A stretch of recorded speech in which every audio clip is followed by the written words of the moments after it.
Well, hello again. My name's Lee Thurburn, and you're back on Live Stream Lee. I want to say welcome and welcome to the show. So, I don't know so much that it's a show as much as it is a live stream, but I guess you're watching me, so I'm showing you. So, thank you for coming back today.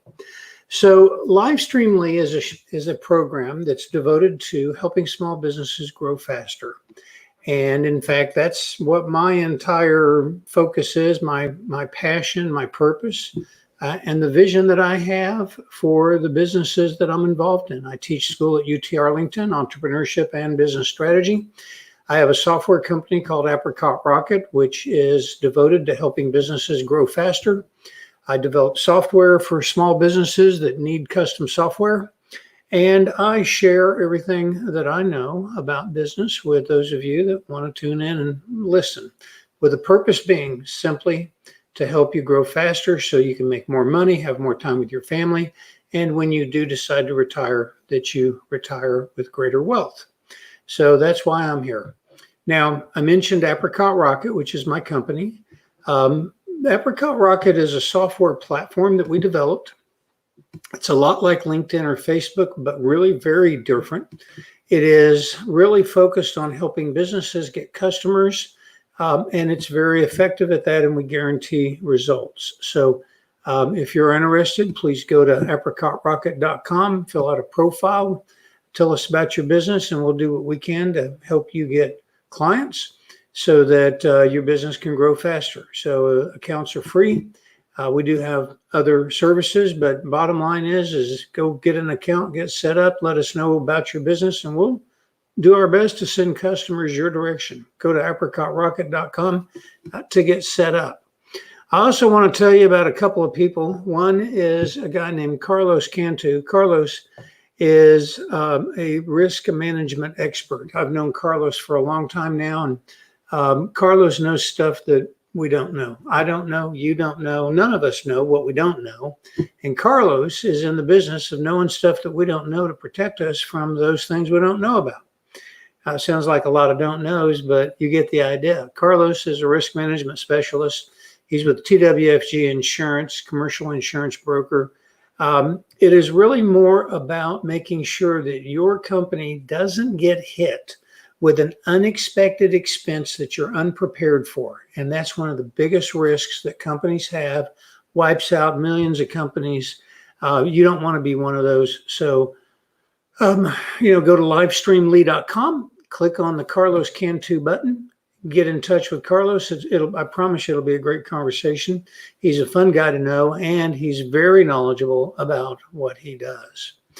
Okay, so today we're going to talk about surveys. And a great question to start off with is, why perform surveys? Well, the answer is really extremely simple. To understand your customers' experience with your business better. There's a whole lot of reasons why you want to understand how your customers feel about the experience that they had with your business. The fundamental reason is that if people don't have a good experience, then they won't do two things. They won't come back and they won't tell anybody else about it.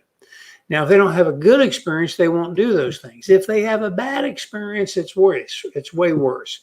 See, people that have a good experience with your business, they almost never tell anybody about the good experience. But people that have a bad experience with your business, they're going to tell a lot of people. And you're going to lose opportunities as well as clients if you don't know where you have structural problems in the products and services that you offer to your clients. And so I thought we'd start by talking just a little bit about what are the kinds of things that you want to measure with a survey. And we're not going to talk about statistical sampling. We're not going to get into any of that kind of stuff today. We're just going to keep it simple. We're going to talk about the kind of things that you want to find out, or you want to survey your clients, and to the extent that you can, your prospects, about the experience that they had with your business. So let's talk about product quality. Product quality and service quality are two things that go hand in hand, but regarding product quality, there are some specific things that people look at when they decide and try to evaluate for themselves and pass this along to others about the quality of the products that they got from you. And those are, you can see them on screen here. Are the products durable? Do they last a long time? Are they reliable? Can they be counted upon to perform the way they're supposed to when they're utilized? How easy are they, in fact, to utilize? What are the benefits that the client receives from the use of the product? And how do they rank the overall value?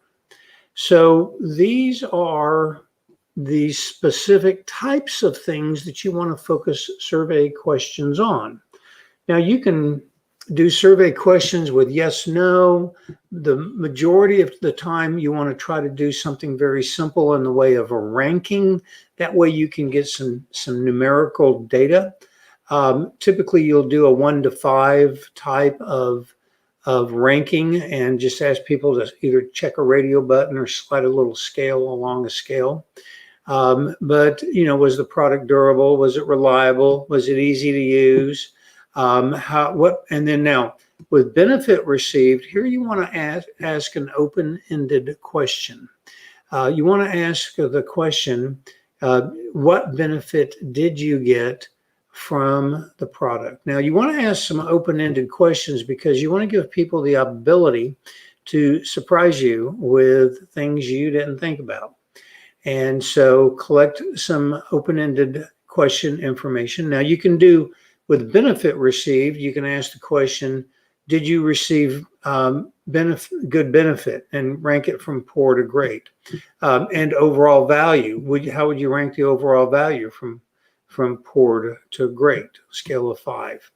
But you'll want to ask them at least 1 or 2 open-ended questions and find out whether or not people have something that you didn't know or expect them to answer or to respond with, so that you can find out what you don't know. So these are the kinds of questions that you focus on for product quality. For service quality, it's similar but a little bit different. First of all, with service quality, you want to find out about the physical attributes of the service. So, and think of these as the tangibles of the service. For example, here's a really simple example.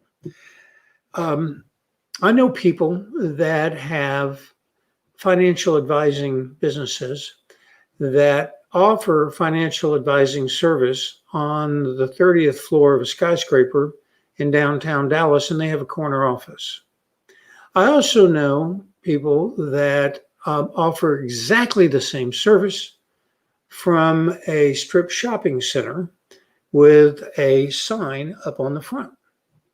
Now, when you look at the service that somebody like a financial advisor provides, if you're not a financial advisor yourself, it's extremely difficult for you, the non-professional in that field, to evaluate the quality of the service that person offers. So you're going to have a tendency to rely upon the physical attributes or the tangibles that you can find related to that service. So on the face of it, you look at a person that is providing financial advice out of a strip shopping center. Maybe they've got a donut shop next to them. And you look at a guy or gal that's providing the same service, and their office is on the 25th or 30th floor of an office skyscraper, and they've got a corner office. And you look at the two of them, and you're naturally going to have the tendency to believe that the person with the more luxurious and impressive physical surroundings is better at what they do. Another example, photography. I know a lot of photographers. I know quite a few people that have bought their camera, and their camera cost them around $1,500, not including special lenses. Lenses are separate from the camera. The basic camera, $1,500. A good Canon or a good Nikon digital SLR camera. You can buy these things at Costco and Sam's Club, typically around Christmas, for around $1,500. And these are cameras with 40 or 50 megapixels of resolution. These are cameras that can take a picture that you can blow up the size of a car, and you're still going to get impressive resolution because granular details, not granular, but granular details. You're going to get lots of great details because the camera takes such a big image. But there are other people that spend $9,000 for a Hasselblad camera, and that's just the body. And they'll spend another $10,000 or $15,000 on lenses to go with it. Now, you and I, if we're not camera professionals, we don't know a lot about cameras, and we don't really know the difference. But I promise you, having been educated by some professionals about the difference between a great Nikon or Canon camera, $1,500 camera, and the difference between that and a Hasselblad, the picture quality is visually noticeably different. So when I go talk to a photographer, one of the first things I want to know is, what kind of equipment do you have? Because that tells me how committed they are to their profession. So I use two examples of the tangibles, the physical attributes of a service, to be able to give you an idea of how people measure service quality.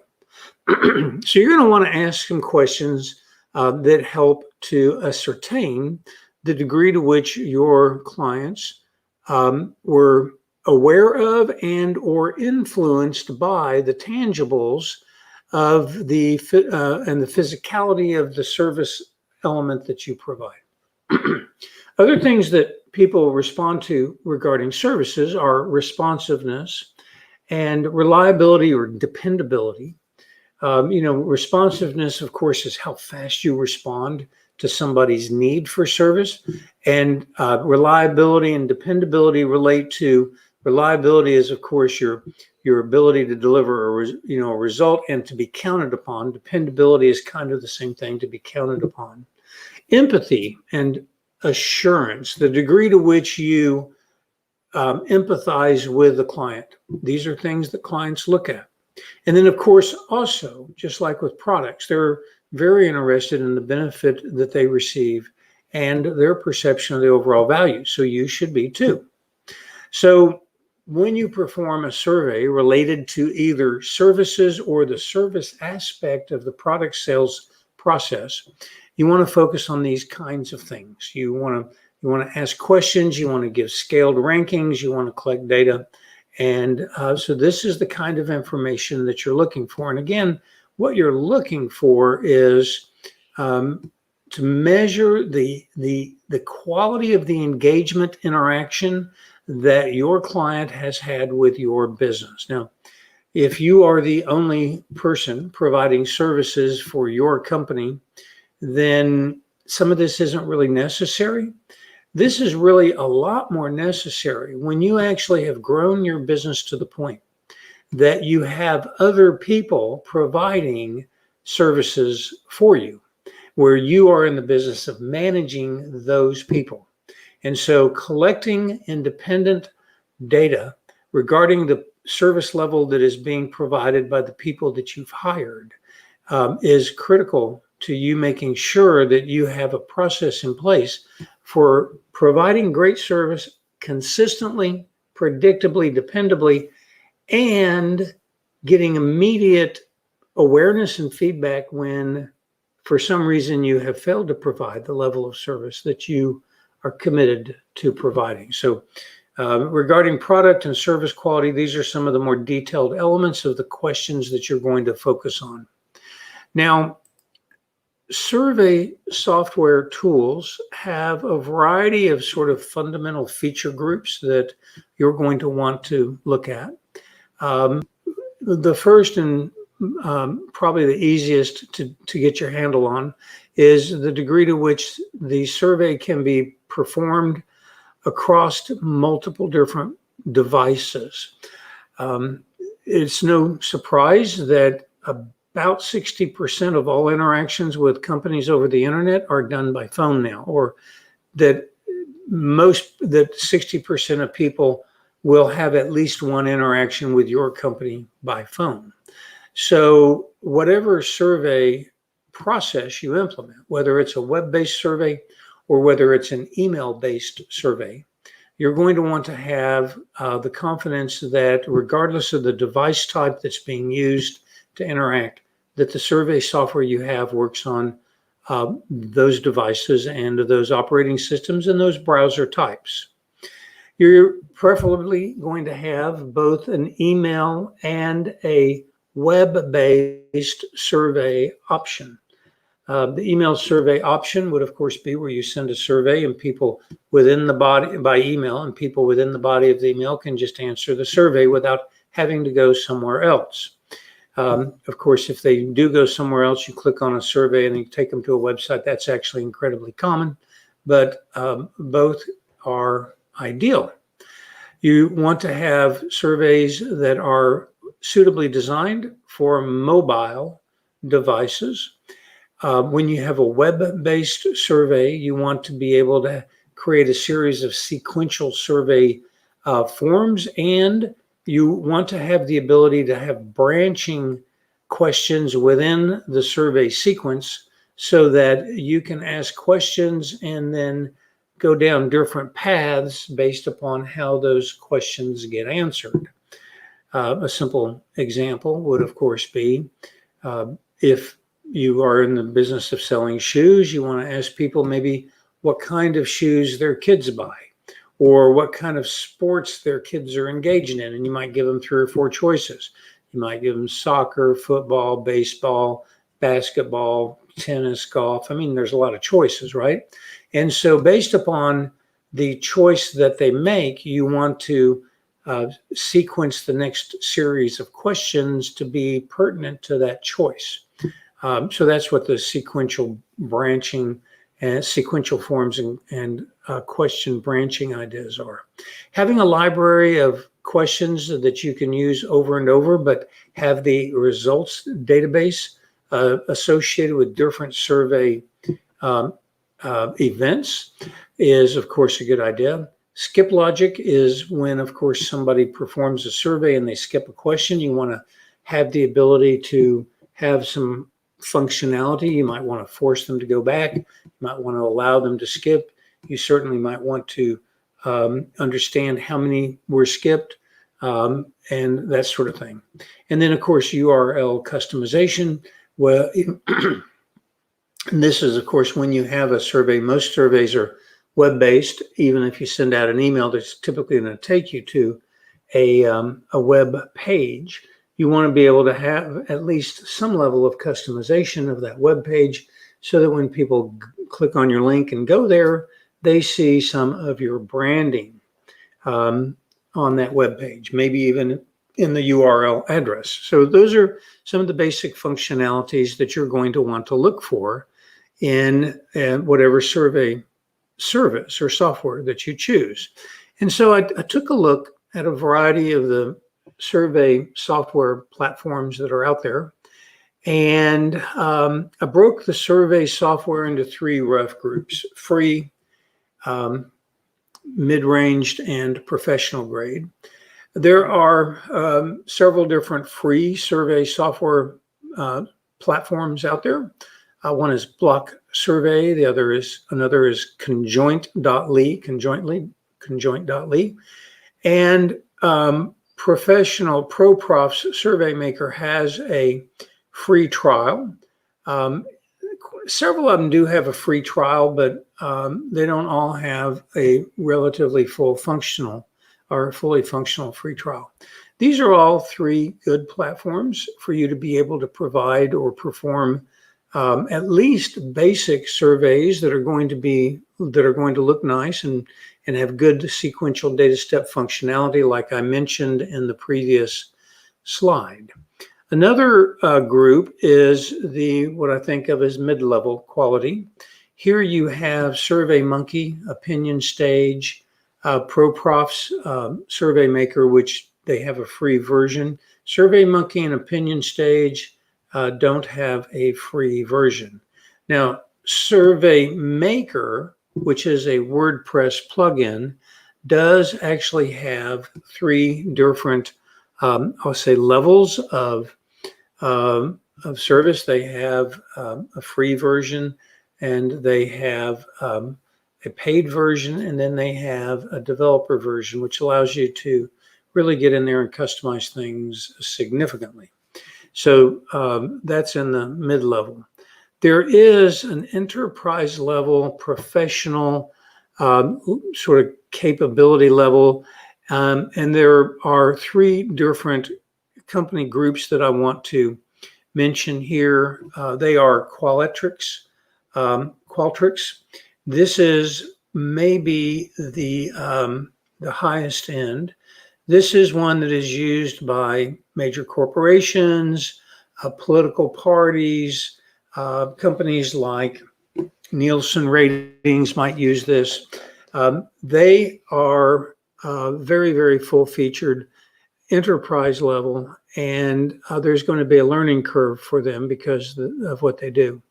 They do only provide prices by quotes, and the same thing is true for, well, actually not true for Qualaroo. Qualaroo, which is extremely pricey, it's $199 a month.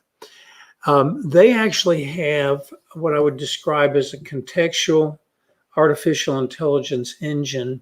They are primarily a web-based survey which can actually track the activity of people on your website, and then at predetermined points have pop-up screens that come up and ask them questions and interact with them. This is a very sophisticated, state-of-the-art, and highly regarded survey system.